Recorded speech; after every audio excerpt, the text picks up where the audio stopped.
¿Cuál es la primera? Libertad. Libertad. ¿Qué es la libertad? En Juan, capítulo 8, versículo 32, dice Jesús: conocerán la verdad, y la verdad los hará libres. ¿Conocerán qué? Y la verdad los hará libres. Conocer en la Biblia es una experiencia de intimidad. La verdad no es el resultado de mi pensamiento, porque yo le digo a ustedes, esto es un micrófono. Ustedes me dicen: padre, eso no, es un cuaderno, es una libreta. Eso es mentira. Pero en la Biblia, la verdad no es que mi pensamiento esté de acuerdo con el objeto, sino que en la Biblia la verdad es una persona. Y esa persona es Jesús, porque Él dice: yo soy el camino, la verdad y la vida. En Juan 14:6, yo soy la verdad, no una verdad, yo soy la verdad, no un camino, el camino. Entonces, la primera consecuencia del señorío de Jesús en mi vida es la libertad. Y la libertad quiere decir conocerlo a Él, estar en Él, vivir en Él, que es la verdad. Nos hará libres. ¿Y qué es la libertad en sentido cristiano? A veces nos han dicho que la libertad es la capacidad de elegir entre dos opciones. O sea, si me monto en el bus 80 o en el 90. Si tomo la vía, la autopista 5 o el 10 o el 95. Pero la libertad en Dios es otra cosa más profunda.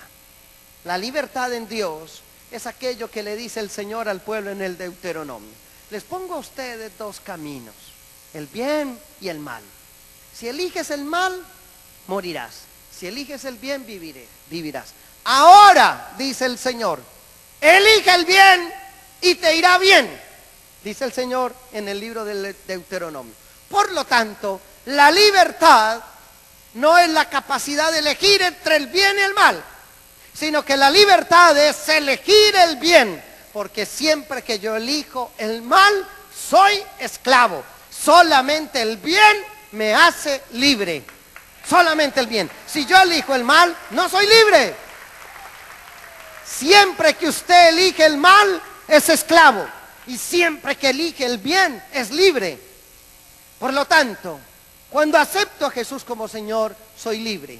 Es decir, elijo el bien, soy libre, estoy más allá, vivo en otra dimensión, vivo en la libertad gloriosa de los hijos de Dios, vivo en otro ámbito, soy libre, no dependo de comentarios,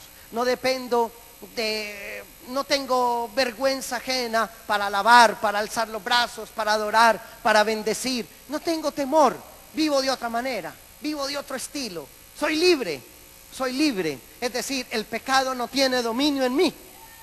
El dominio en mí lo tiene Jesucristo, lo tiene la verdad, lo tiene la gracia de Dios. Esa es la primera consecuencia, libertad. Segunda consecuencia del señorío de Jesús a nivel cósmico, eclesial e individual: la esperanza. La esperanza. Y saben ustedes, la esperanza tiene que ver con el futuro. La esperanza tiene que ver con el tiempo. La esperanza tiene que ver con lo que llega, con lo que viene, con lo que todavía no es. Y cuando yo acepto el señorío de Jesús en mi vida, yo no vivo con miedo del futuro.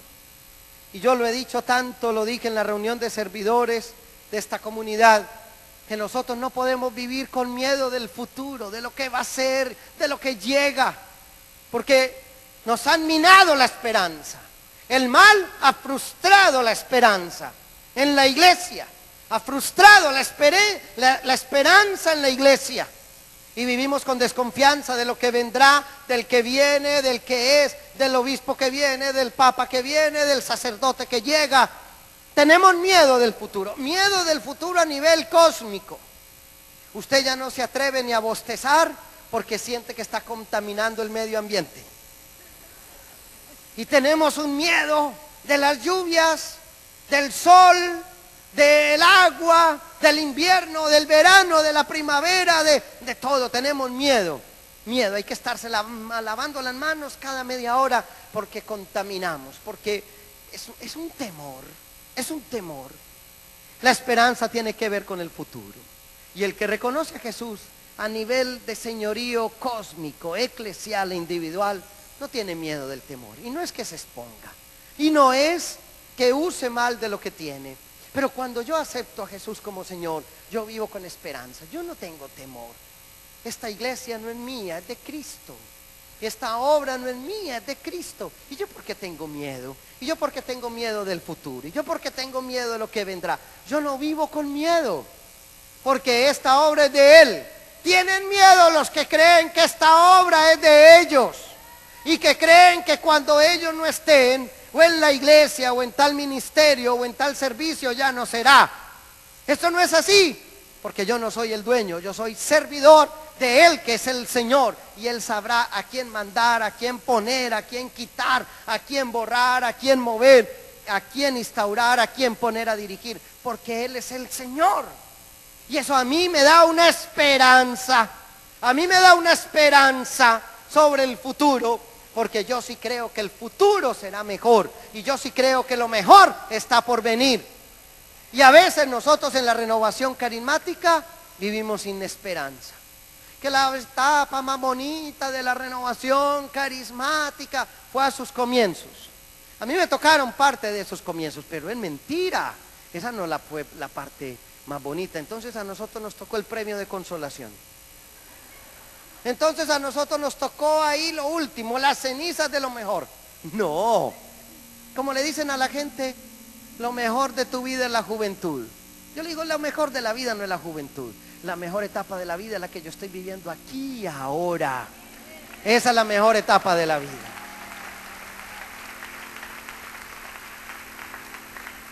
La tercera consecuencia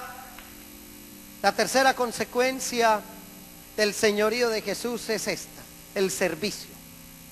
Primera de Pedro 4:10, ustedes conocen muy bien ese texto, dice así. Primera carta de Pedro, capítulo 4, versículo 10. Dice así: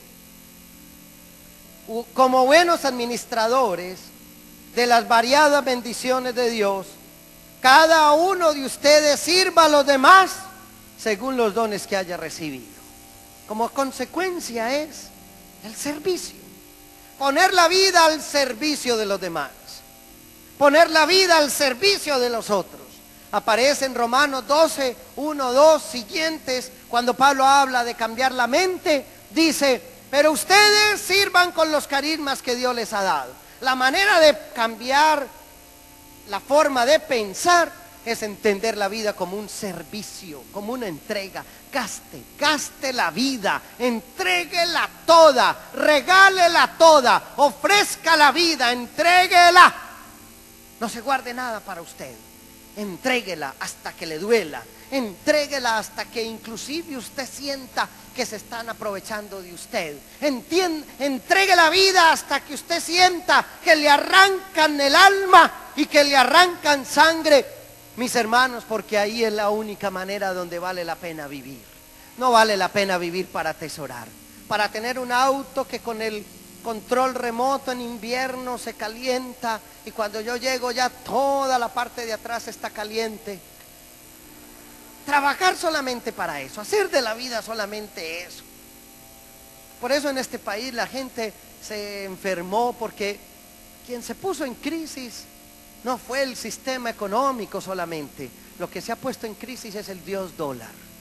Eso fue lo que se puso en crisis. Y entonces la gente sufre una cosa así. Ha habido cosas duras, indudable, pero lo que se puso en crisis fue ese sentido de la vida de trabajar para tener, y trabajar para gastar, y trabajar para derrochar. El sentido de la vida es el servicio. Cuando yo hago de Jesús mi Señor, mi vida adquiere un sentido de servicio. Sirvo al otro, no más. No busco ser servido, quiero servir. Y la cuarta consecuencia del señorío de Jesús